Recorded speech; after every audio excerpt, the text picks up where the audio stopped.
ఒక చిన్న గ్రామంలో రోహన్ అనే ఒక అబ్బాయి ఉండేవాడు. పాపం రోహన్ చిన్నపిల్లవాడిగా ఉన్నప్పుడే తన తల్లిదండ్రులు చనిపోయారు. అతడు ఒంటరిగా జీవించేవాడు. రోహన్ చాలా మంచివాడు, నిర్మలమైన మనసు ఉన్నవాడు. ఊరివారందర్నీ తన వారిలా అనుకుని అందరి పనులు చేసిపెట్టేవాడు.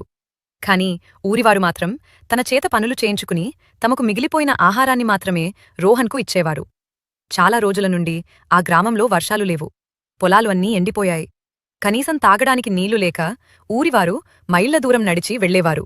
అలాంటి కష్ట సమయంలో కూడా రోహన్ అందరికీ నీళ్లు తెచ్చి ఇచ్చి సహాయం చేసేవాడు.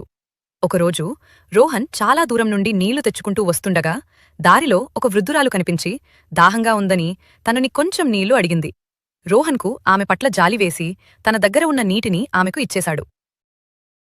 రోహన్ మంచితనాన్ని చూసి మెచ్చుకుంటూ ఒక ఫేరీ ప్రత్యక్షమైంది. ఆ ఫేరీ రోహన్తో ఇలా అంది: రోహన్, నీ మంచి మనసు నాకు చాలా నచ్చింది. నీకేమి కావాలంటే అది కోరుకో, నేను నీ కోరిక తీరుస్తాను. అక్కడే ఉన్న ఊరివారందరూ రోహన్ తనకోసం డబ్బులు, ఆస్తి అడుగుతాడని అనుకున్నారు. కాని రోహన్ మాత్రం ఫేరీతో ఇలా అన్నాడు: మా గ్రామంలో నీటి కష్టాలు తీరిపోవాలి. ఎప్పుడూ నీటికి కొరత ఉండకూడదు. ఇదే నా కోరిక. రోహన్ కోరిక విని ఫేరీ చాలా సంతోషించి వెంటనే వర్షం కురిసేలా చేసింది. గ్రామమంతా నీటితో కలకలలాడింది. ఇది చూసిన ఊరివారికి తాము చేసిన తప్పు తెలిసింది. ఆ రోజు నుండి ఊరివారందరూ కలిసి రోహన్ను తమ సొంత బిడ్డలా చూసుకున్నారు. మరియు